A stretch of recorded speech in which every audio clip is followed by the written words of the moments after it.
Hello, everybody, and welcome to another edition of Serving It Up. Kyle Gibson is doing his pitching thing. He signed with the Baltimore Orioles. So, along with Lance Lynn today, we have Cardinals Hall of Famer Matt Holliday.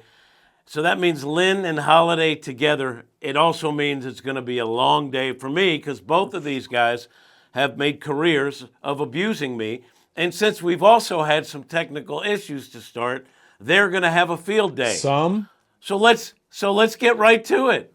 Now we don't have a researcher budget on serving it up yet. So I was trying to look up. You guys never faced each other, pitcher versus batter, correct? Not that I No, I recall. don't think so. Because on one of the AI, because I was looking through all the stat stuff, and then I tried AI, and one of them tried. I don't know if it was like LB. I don't know. It was some kind of chat and some kind of AI, and it said that Holiday homered off Lance Lynn in a spring training game, and then of course I couldn't find that either. But I want to ask you about being teammates. So Lance, what are your recollections about Matt Holiday, the teammate? It was awesome to be honest with you. When you look back at well, for me, is my younger days, having someone like him in the clubhouse with me, learned a lot from him. Not only the things that he did on the field, but the way he took care of things off the field, whether it was his family, his body, all around the things that he would do. Was a great guy to look up to as a professional athlete, as a professional that had a wife and kids and stuff like that. So we always had a great time together. He taught me a lot. He always bought the steak dinner, so that was great too. But he helped me go to where I'm at in my career, where I took care of the guys below me too. So he taught me how to pass it down, and it was great to have that mentor. And Matt, what about your view as Lance? Because I think he's come full circle because as a young Lance Lynn, he was rogue. And I'm sure that Matt Holliday had to put him in his place a little bit. You know, I think the one thing about Lance that I think everybody respected and loved, even from the first day that we played together, was his tenacity on the mound, his competitiveness, I guess, that dog inside that I sometimes and watch a lot of amateur baseball and college baseball and even just watching minor league or even some major league baseball. There's a competitive element that comes from the inside that is a necessity if you want to be great at baseball, and sometimes that is just as important as the physical ability. And so I think that was something, early on, that, man, everyone in the organization and on the team were certainly recognized in Lance, and you want him out on the mound in big spots, and he showed that early in his career. So I think that was the one thing that early on was the impression. Obviously, we know how funny he is and fun in the clubhouse and always up for a good practical joke, which as I'm the same, so I always appreciate somebody who also enjoys a good time. So it's been fun to watch his career and the maturation process and who he's become as a husband and a father, and taking care of the young guys. I think that that's something in the game that maybe the powers that be are not recognizing as important as maybe they should, or that used to be recognized as something that was crucial. When you start talking about teaching young players how to be pros, teaching young players how to take care of themselves, and sort of that. I think, and even talking to some of the managers and players, I think that there's a missing, there can be a missing respect for guys that have come before them and guys that have played the game for a long time, to help young players understand what it takes to be good and what it takes to be a pro, and how to take care of guys. And like Lance talked about, taking them out to dinner, and passing that down, and then they in turn to pass it down to the next generation. And I think some of that's missing. I mean, Lance is obviously still playing, and he would know better than I, but in the last few years, just kind of talking to people, it seems like that element might be missing a little bit. Yeah, Lance is all grown up and he's all grown up now. But back in the day, there were times, and again, I'm around the clubhouse, I'm not in it. I don't necessarily report on the negative stuff, but Lance kind of was his own guy and didn't necessarily buy into everything that was being preached about the Cardinal Way. Come on, that I think that's a fair assessment. Lance, am I wrong on that? I had an unrestricted me, if that's what you're asking. Uh, I think Matt would say that I always listen, but I wasn't always going to let you know right away that it clicked. So I was going to make you earn it a little bit, and I wasn't going to go right into the company line right away. But I'll eventually find my way back. I wasn't on my own island, but I'd find my way somewhere in between and have a little bit of it my way. So I want to ask you this about Holliday too, Wait. So because yeah, when I would say oh, that was one of the things that made Lance who he is, and what he, that allows him to still be a really good pitcher. I mean, you have to have confidence in yourself and what you're doing, and there's some negative to that trait. It can be that you're a little bit stubborn and a little bit kind of I got this mentality figured out, and sometimes it takes a Chris Carpenter and some of these guys that have a little bit of edge to them to tell Lance that, hey, get your crap together. um and so I think that that's part of the what makes him great, and like all the things, what makes us great also has a side that can be a little bit dark or negative. And so I think that that's something that kind of you have to, as you mature, you try to take that negative part of what makes you great and sort of dial it in and turn it into something positive. So I don't we all had, especially as young players, we all had a side of us that needed tweaking and needed, and I think that's what I was talking about. Like, you need veteran guys to be able to go, hey, dummy, like, let me help you. Let me take what you're really good at and help get some of the you know just kind of help you with some of the things that maybe you don't have figured out. And I think that that's sometimes for us as prideful pro athletes, it's hard to swallow.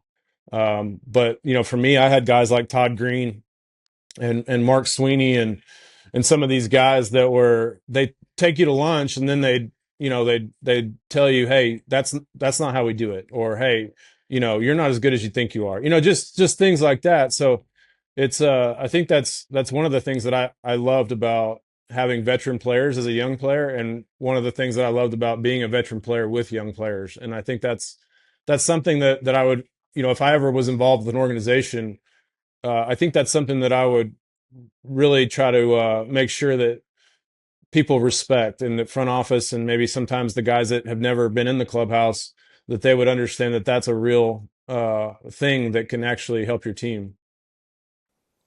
one of the things about you, Matt, that I think was a misnomer, and maybe you've heard some of this, but they used to say Matt Holliday doesn't say much. He leads by example, but he's not the kind of guy. I was like, you've never been in the clubhouse. That guy wears people out. He doesn't shut up. So, Lance, I'm going to give you this chance to debunk that, because Matt Holliday didn't love talking to the media. I didn't dislike the media, but just hated talking about himself. But that guy was on the young guys like white on rice, wasn't he?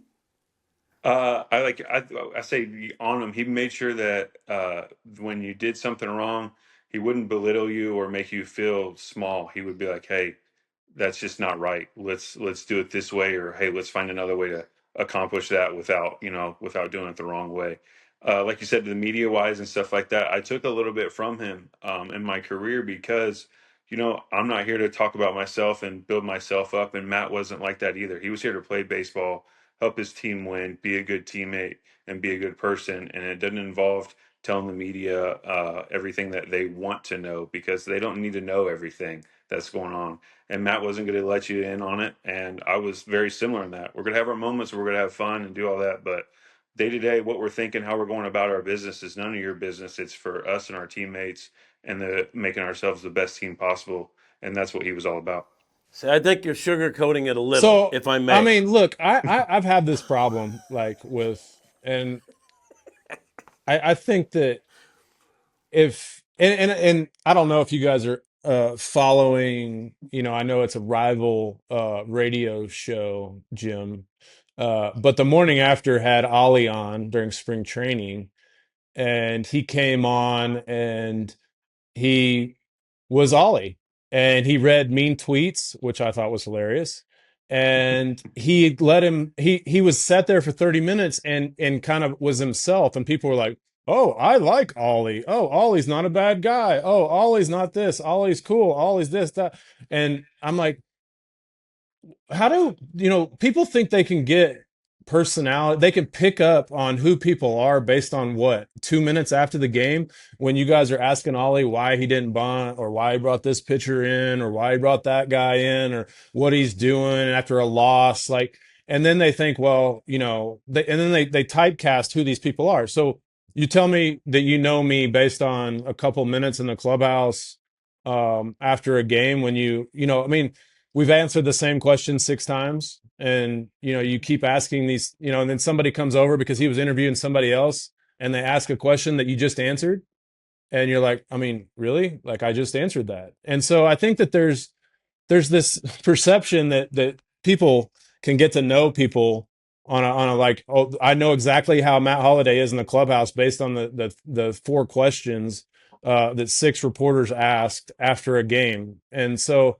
I think that that's like the misconception of like, oh, well, I can identify who the leaders of the team are based on their post-game interview and their play on the field. Like, that's actually not true. I mean, you know a little bit, Jim, just because you got to be around it, but it's day to day. We spend so much time together. We spend hours on hours. So for you to get a full scope of what's going on in the clubhouse and who Lance Lynn or Matt Holliday are as people, and whether they're funny or jovial, or they talk a lot or they don't talk much, or they're quiet or they're loud, it's impossible to know. Like, unless you actually get to spend time with people inside that environment, you would never know. If you went back through all of our teammates when we played together and tried to depict who they were, and based on their interview, it would be 99% wrong. And so I think that that's something that in pro sports, and now with social media, maybe people get the inside, and you got a lot more documentaries going on where they're covering people on a day-to-day basis. So people are getting a little bit more insight on who people are. But trying to figure out who somebody is based on a 30-second clip after a game on their response to the question that you just answered for the fourth straight time is not a good way to pick up on who people are. I think that's I fair. think that I think that goes both ways too, because some people think that there's guys that talk to the media all the time and do all this, and they think they're the leaders of the clubhouse and they're great people and this and that, and they're like, man, I haven't seen that guy outside of the game or when he's talking to Mm-hmm. the media in 2 months. Mm-hmm. So, it's a the game's weird like that. You're like, oh, this guy's obviously leading, and it's like Mm-hmm. this guy doesn't even know half the team's name. Yeah. There's both ways that go with that for Yeah. sure. That's great. I did want to point out though, because you were saying that that Matt treated all the young guys great, and he did for the most part. I know what he did for a lot of the young guys, but one time that fella Matt Adams, I wanted to do an interview with him, and he said, "Hey, can we do it outside in the hallway?" And I was like, "Why?" And he said, "I don't want to see Holiday.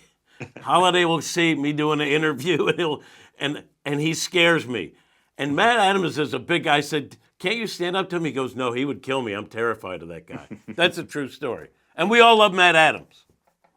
Was there Yeah, was there a very question much. in that, And or you just make a statement? yeah, I think he just made a statement. That's what he does. He's just trying to No, I'm put it out pointing there that out, well, you because scared you scared no, Matt Adams so much he was scared to Well, do interviews and made I Jim's just heart didn't want beat anybody stop doing on it. interviews with you. So basically, I made it known that they had to answer to me if they would entertain your requests. So, Yeah. look, And look, look. he made you work for it. He yeah, made everyone know that, hey, make Jim work for it because yeah, that's what it's all about. I He's don't want to too put this comfy. out. You First were of too all, comfy, yeah. Jim. That's what he was telling you.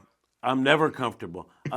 First, I point that out You were because always Lance, in comfortable on fairness, the flights. You'd sit there and you'd have your snacks and Oh you'd eat your man. M&Ms, and you would just, Yeah, everything I'd was try to great. get you to come back and hang out with the boys, and you would just, I mean, not even come. I mean, it was just, you were just so He had his comfy. shoes off. Ah, yeah. Matt, he had his shoes off on the plane this year, just strolling up and Oh down, my making his gosh. own Things have snack changed. plate, all that.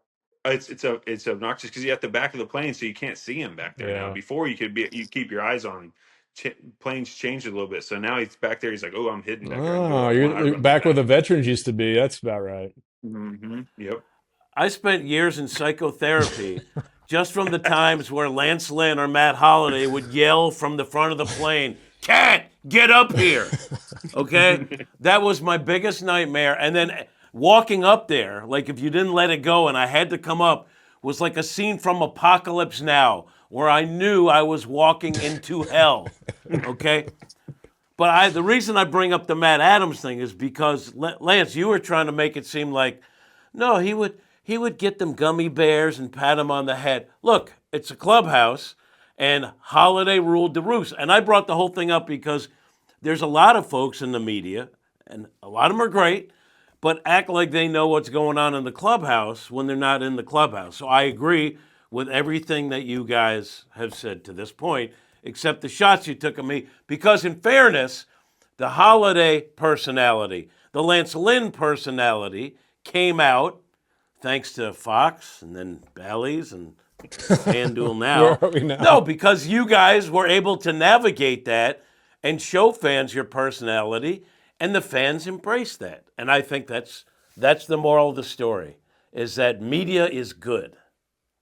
Whatever that pat yourself on the back. Is that what we were doing? I don't know what that Yeah, was. he was. Is I that a don't know. monologue? That was his way of saying you two are welcome for making Yeah. making people laugh.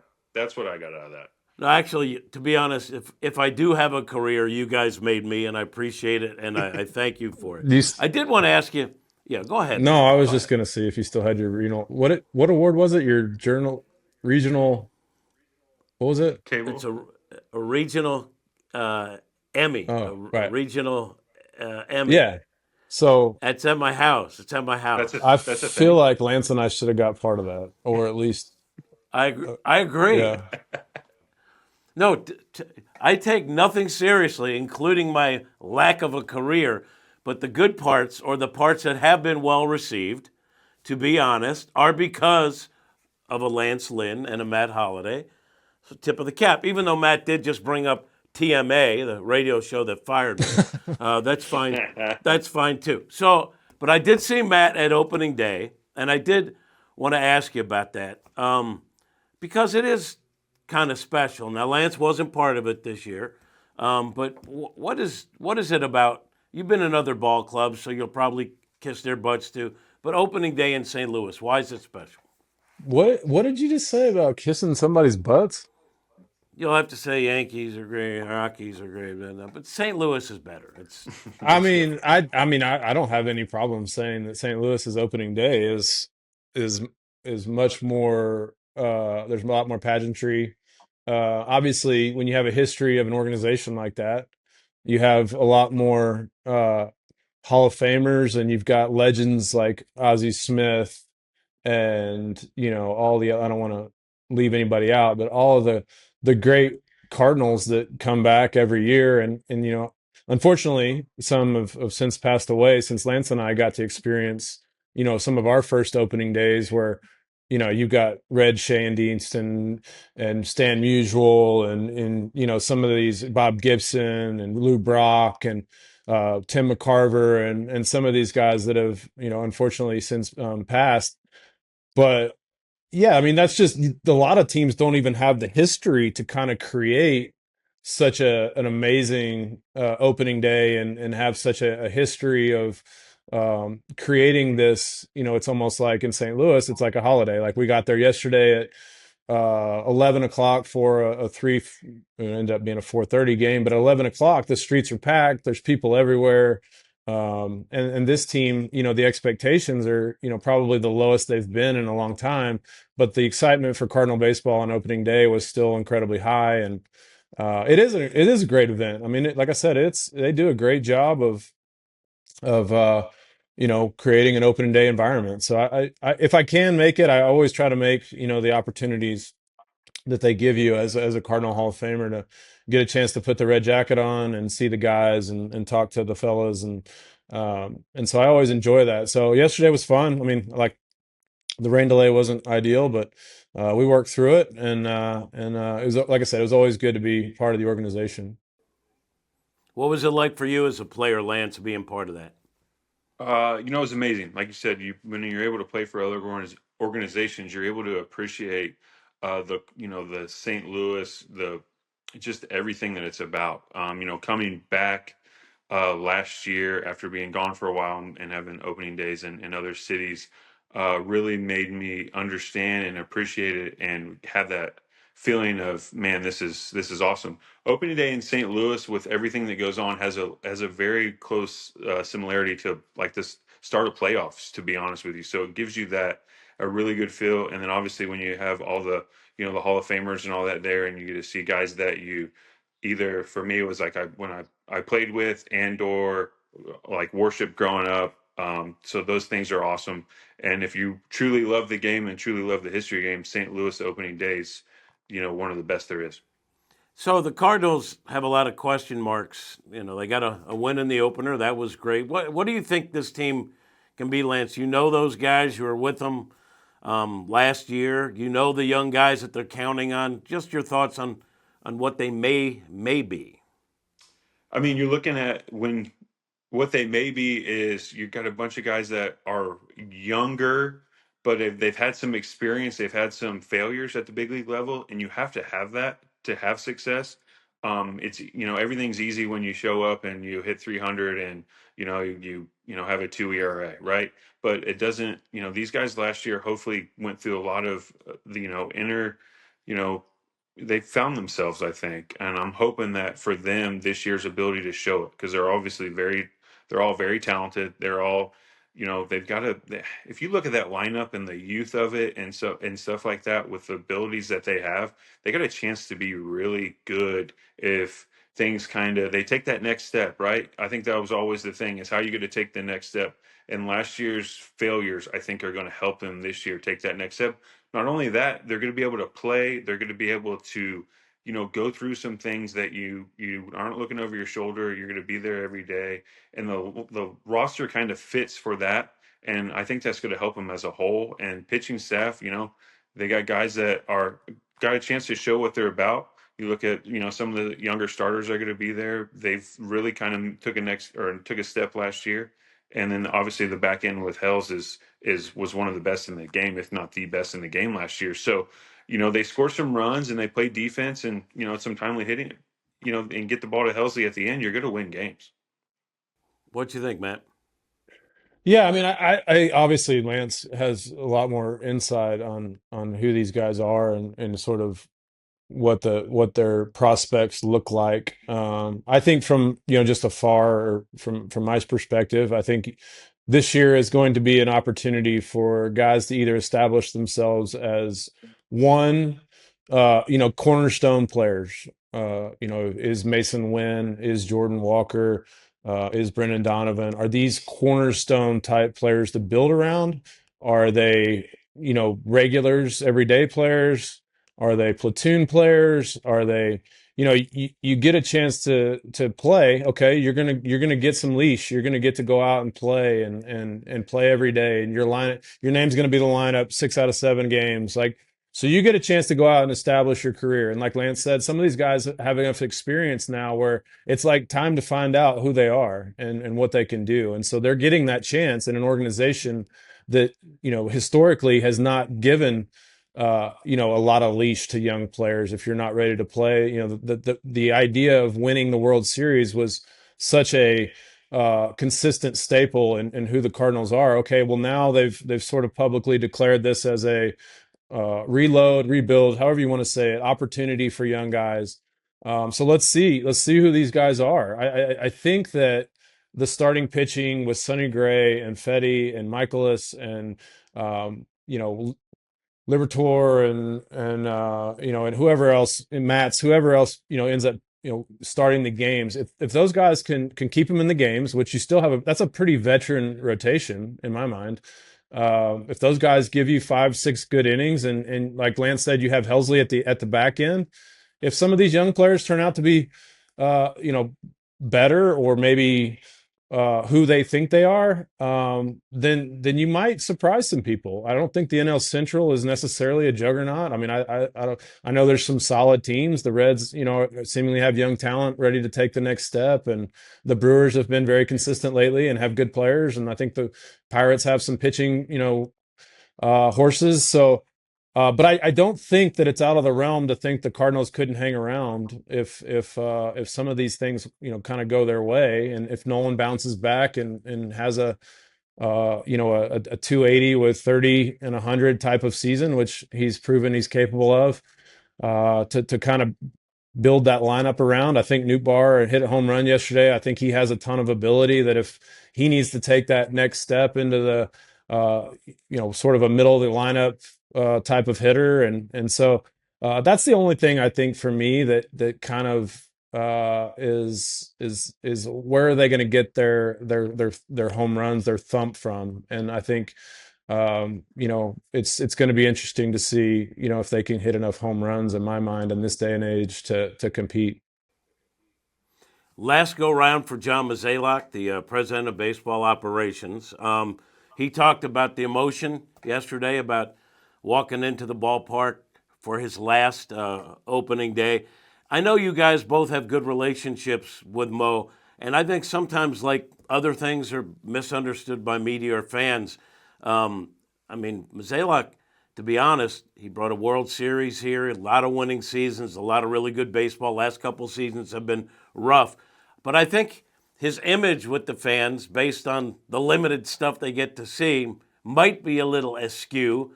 So, Lance, tell me what you know about John Mozeliak and what your relationship is like. I would say Mo's and I relationship has definitely gotten better over the years. Obviously, you look at early on in my career, like Matt talked about early on in your career, there was no like you weren't given things in St. Louis. So when you look at like the young starters or whatever, young players that are just kind of like, hey, we're gonna see what you got. When I was coming up, heck, I think I won 18 games, 15 games, 15 games, and I never showed up to a spring training until I had a guaranteed contract that I was going to be on the team. So that, yeah, it gave you a little bit of edge.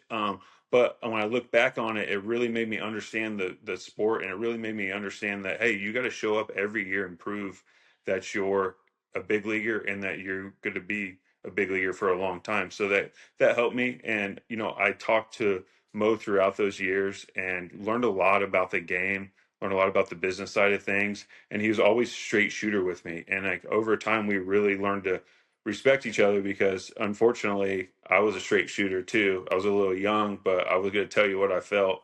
And I think we both end up respecting that and respecting each other for it, and end up having a really good relationship, which is what you need, because you know that you're going to tell each other what you think and the truth, and you're not going to sugarcoat it.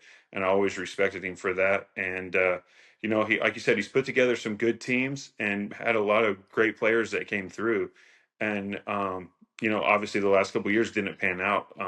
And it wasn't because he wasn't trying to put together a good team or putting the things on the field. It's just the players didn't perform. Sometimes when the players don't perform, they're when you want to blame the president, the manager, and all that. And the same thing we talked about last week with Ollie. If the players don't play and don't perform, you're going to blame those guys. But it's the 26 guys out there figuring out how to be their best players they can be and also becoming the best team they can be. And he put some good ones on the field over the years. How about you, Matt? Yeah, I mean, I think that in that business, in that line of business, you're going to make really good moves and you're going to make ones that you wish you hadn't made. I mean, it's just part of the deal. Like, I guarantee you, if he could go back, he wouldn't have traded Sandy Alcantara and Zach Gallen. But at the time, you're trying to make the best move to win the World Series currently. And so I think that it's a tough spot. I mean, being a general manager and a president of baseball operations, um, you're trying to manage the future while also trying to win the World Series currently. And so I think that that's been he's obviously had some really good moves and things that have worked out really really well and everybody loved. And then you have some when you're trying to you maybe like you get to a place where you end up giving up something you really don't want to, but you need one more piece to maybe put this current, the current team at the time over the hump, and you have to include somebody that you don't want to include, and it comes back to bite you in the butt. And so that's part of what you signed up for. Um, I think that it's such a what have you done for me lately society these days that, yeah, of course. I mean, the last couple of years have not gone to the expectations of what the Cardinal fans are used to seeing and used to having on the field, and they're used to going to opening day expecting to win the World Series. And for the organization to make the declaration that it needs to start from the bottom with revamping the farm system and some of the things they're doing in Latin America to try to revamp the system to start producing their own players again, and that they're going to take a break from free agency and try to shed payroll. I mean, those are things that fans don't want to hear, particularly Cardinal fans. And so, they obviously are going to connect that to Mo and ownership, and they're going to, be disgruntled about that. And so I like Mo. Mo and I are friends. I think that I'm obviously very grateful for him and Mr. DeWitt for giving me a contract that allowed me to be in St. Louis for 7 years.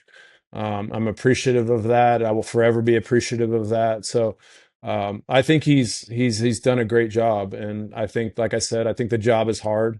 I think that every great GM has probably been fired, and every great GM has probably made uh, several trades they wish they hadn't made that turned out to be just not good. But I think people tend to point to those way more than they point to the really, really good trades and really, really good drafts or signings that they ended up making that really impacted the organization.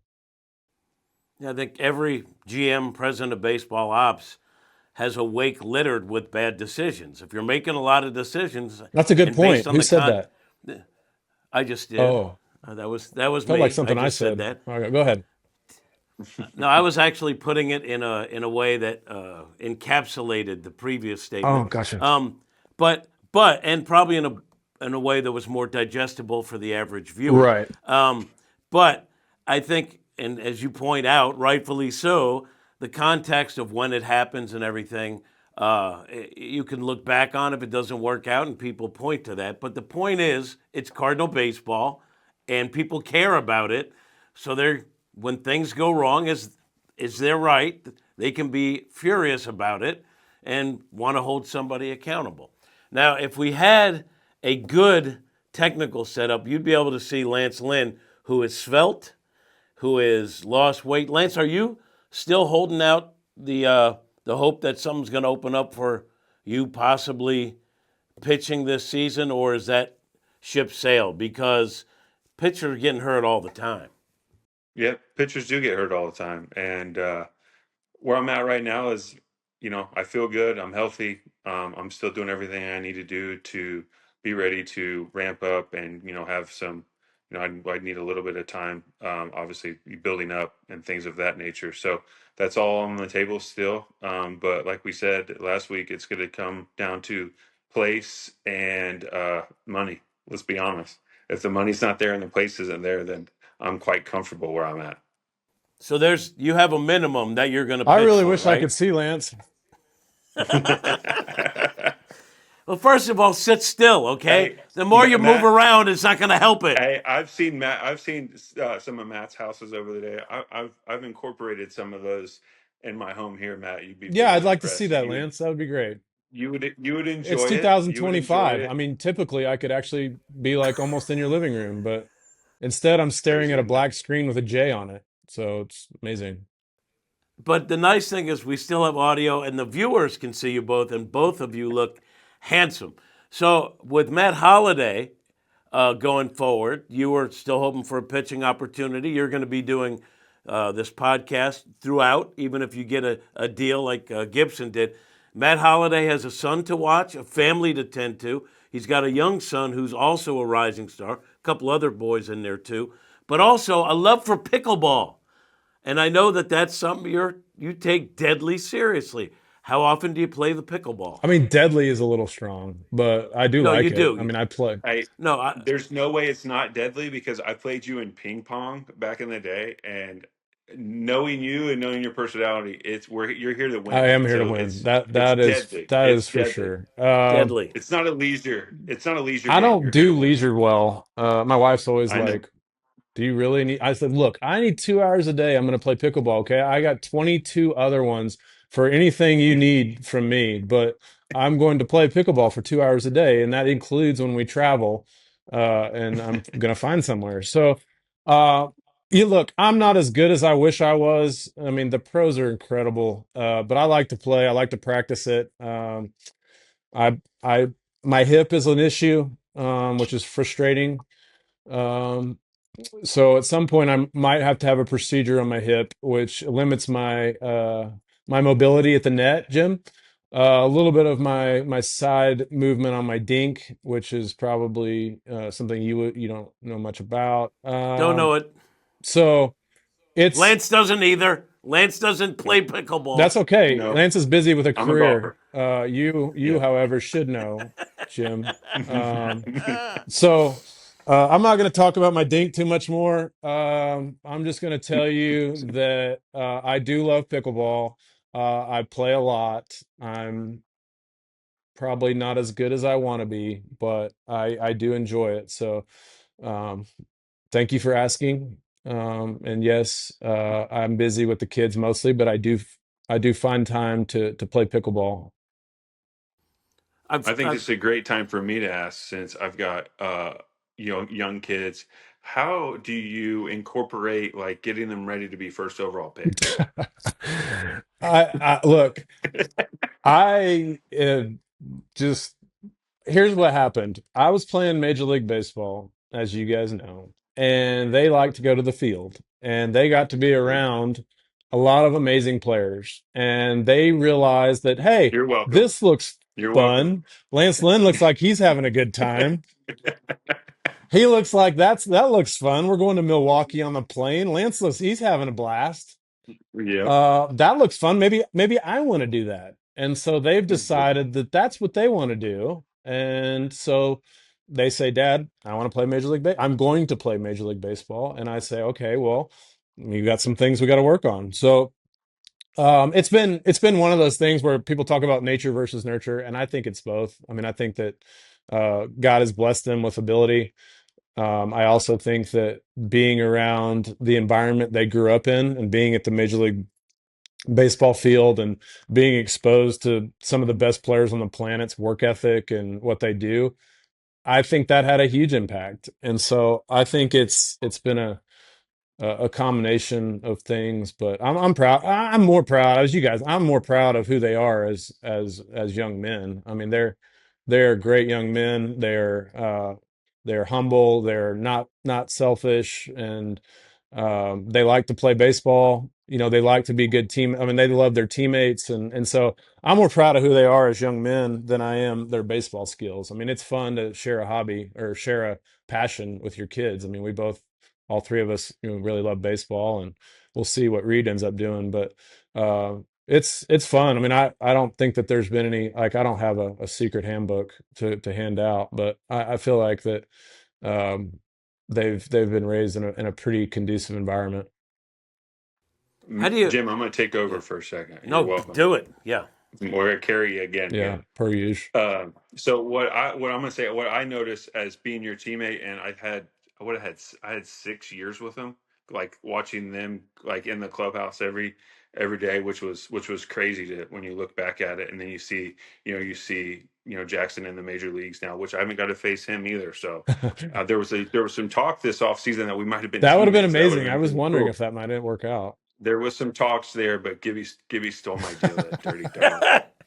Uh, but no, so it's like I was like, all joking aside, like the kids' ability, they loved sports in general. It wasn't like, hey, let's do baseball all day. Matt was never shoving anything down their throat. I remember one All-Star break where I was over at Matt's house. We were playing basketball against those two. Matt and I were playing against them. One of the sons was on my team and one was on his team. So there was always sports all the time. Probably shouldn't have been playing basketball, but we were during the All Star break. I remember, was it Ethan that asked you, "Hey, Dad, why are we not at the All-Star game? I wanted you to be in the home run derby. And you're like, hey, thanks, man. I appreciate Yeah, it. I'm Like, sure. Yeah, that's one of the things you get, when they start to understand what's going on. You're, hey, I'm counting on, I want to be. You're affecting my life, Dad, not being where I want you to be. So, yeah, that's all my friends are at the yeah, All-Star game, Dad. yeah. What's What going the heck on? happened? I think that's what he said, was it not? Yeah, I'm sure. So now I get to Did ride them a little bit and be like, hey, what's going on? I thought you There you go. did you guard each other in that pickup game? And Oh, yes. I would like to know the assessment of each other's game. I think Matt would and I would both say that we were both pleasantly surprised with the other person's game. And you're looking at two guys that are very competitive, as he talked about the pickleball game, and we're both were rather big. So there was some we weren't it wasn't two hand touch. Let's call it that. We were moving and grooving a little bit. Who would win a one-on-one game? I mean, if Ooh. in your peak physical prime, without fear of injury, who would win? I'd like to take him right now if that hip's sparking like he says it is. Unfortunately, I think I'm vulnerable to be taken. So my basketball days, in retirement, I was still playing a couple times a week, pickup basketball with some guys in town, and then once my hip started barking, I save all of my hip pain for pickleball. So I think Lance would be in a good spot against me right now, and um, I think that's you got to be careful. Lance is a sneaky, really good athlete. So people don't need to sleep on Lance's athlete. He's not just a big ogre pitcher that can't do anything else. I mean, we got sneaky athlete. So Yeah, the Indiana in me comes out when basketball court shows up. Let's just put it that way. So it was a good I want to match. It was a apologize for very the good. dog barking, but this show isn't really that all that professional anyway. So I don't really care. The first one was, I and we know. had Kyle Yeah. Gibson. Well, maybe it's All me. right. I just want to know if you're proud of Lance the way he's turned out, because the way you kind of brought him along as the young guy who was the anti do it the right way guy, and look at him now. Now he's a guy who sounds like a guy who could be a general manager, who could be a manager or a pitching coach. Are you proud of Lance? Of course, I'm proud of Lance. I think. Look, I think that it's always fun to watch guys you played with turn into who they were supposed to be, and just like he's how many years you got now, Lance? I mean, I'm guessing closing on 15 years, something like that. Yeah, 14. 14 years in the major leagues. I mean, the percentage of people that get to play 14 years in the major leagues is crazy small. So uh you have to do a lot of things right, and you have to do um you have to be a good teammate. Like you don't just get handed 14 years in the major leagues. And so I'm incredibly proud of him as a like I said, as a husband and a father, and then getting a chance to be a leader on teams now, and being thought of as a guy that people want as a veteran leader and presence, and be a good impact on younger guys. And I think that's awesome. I mean, like I said, 14 years in the big leagues, um, several, playoffs, World Series. It's been an amazing career. I mean, I don't. He had a great year last year. If you look at the numbers, I mean, I'm surprised that he doesn't have people beating down his door to come out and eat innings, and to give teams chance to win. I mean, um, like I said, I watched the Orioles very closely, obviously with Jackson, and I know they signed Kyle, but I was thinking, my gosh, what are teams, what are they doing? Why there's good pitchers out there that can give you a chance to win. So yeah, really proud of them. Well, use your connections and get him a I gig. don't really have any. I don't have any connections anymore. Skip's, he's just a consultant. Skip's really Yeah. he's my only connection. So Oh, Yeah, Skip did no use for me. They ended up signing Corbin for 1 million. I was like, come on, Skip. yeah. Yeah, Schumacher's done. We're done with him on this He podcast. would I not have come on one here last. anyways. So Yes, he no, he would. wouldn't. He will be. I No guarantee. chance. Zero chance. He will I come mean, if on. Lance and I Let's put ask a him, but if we tell him you're let's put a involved, wager. he won't. We would have to be here for Yeah. sure, and you'd have to be like very Yeah. memorable speaking. Okay, well, first off, since you can't see each other, I have to interject because I would love Right. it if you guys Right. would cut It me is out. hard. It is hard And to work a podcast with three people without being able to see each other. You make a good point. uh, uh, That's right. how So good. That's how good Matt and I That's a are. good We're point. making it work. Yeah. no, you guys the best parts are where you guys talk to each other and leave me out. That's fair, but it's That's our also plan. We just needed you it's to set up this awesome video system, and then eventually we'll take over. yeah. I'd set up the bad technical Yeah. aspect. I have one last question. Okay, I don't have much more time, but I did want to hear from you I on had this more time because until it took 30 minutes to get the setup going. I know, but this is the last topic we're going to hit because I'm just curious. You guys are players. So I think right now, baseball is in a really good place, okay? Except for the fact that the Dodgers, New York teams have all the money to spend. I still think if you put some money in, you can compete with anybody. Obviously, there's talk of a salary cap and a possible shutdown after this season, which wears me out because we haven't even just barely started this season. Where are you guys on that? What baseball should do in regard to this collective bargaining agreement that they have to come to some sort of resolution? Go ahead, Lance. I'll let you go Madam, first. You have you. you want me to Yeah, go you're first? All right. currently playing. Well, so you got to be a little bit more politically correct because your sons are coming Right. up, Yeah. right?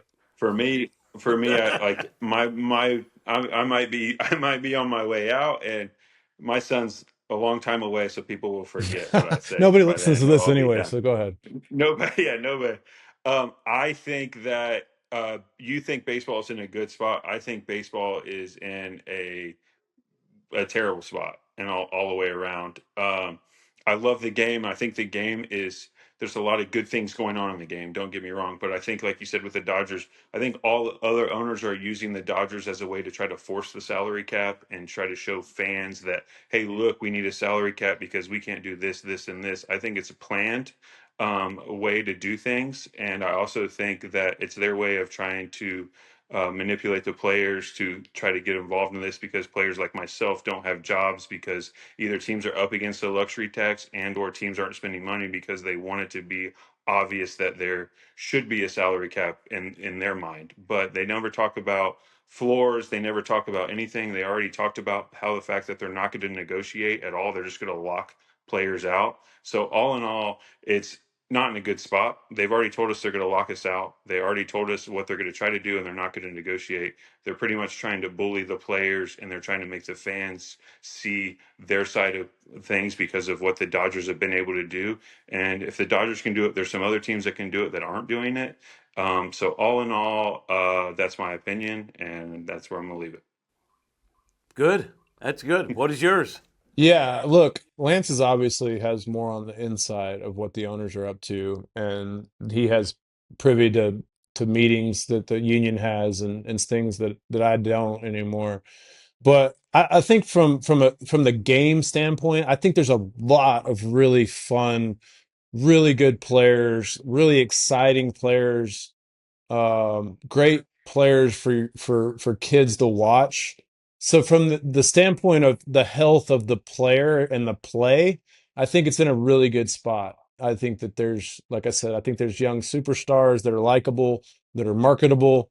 Um, I think Lance knows more about the landscape of what the owners are going to try to do after this season.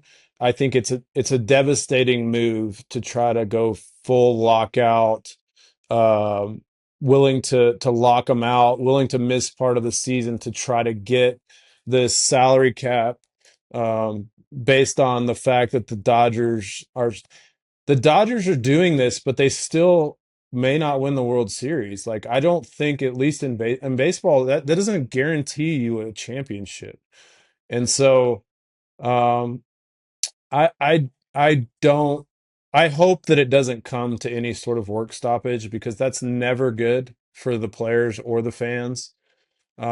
But I do think that the players over the years have fought to keep no salary cap, and we have stayed united as a union, and holding strong for the next generation.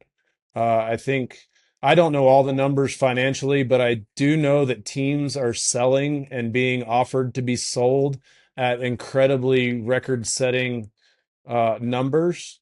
So these owners are capable of selling their organizations for 8, 9, 10x of what they paid.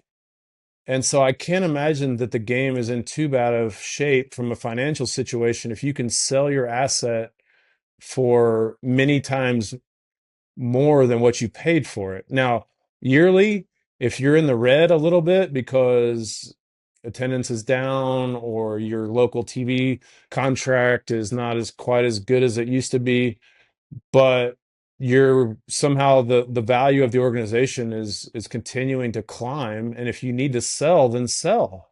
Like if you need the money, then sell it.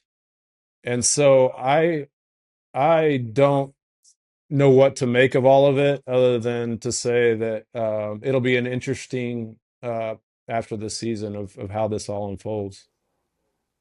I like it. That was actually smart talk from two guys that I got to listen to.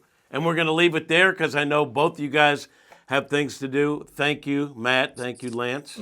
I would love to be able to see Lance next time, just for the record. It makes it a little We will. easier. Plus, I promise we will fix it out. Lance, Maybe a different I platform. don't know. There's lots of options. I've had We're- really good It's great. success we with several will options. straighten it out, and I promise things will get better on the next edition Hey, of Serving you It know, Up. It won't Jim, be I awful. might be able to Yes. get Matt Carpenter to come on. We may not need you. If we get Carp and Lance and I, we could probably just carry it. Be heads up. Be heads up, Jim. Yeah.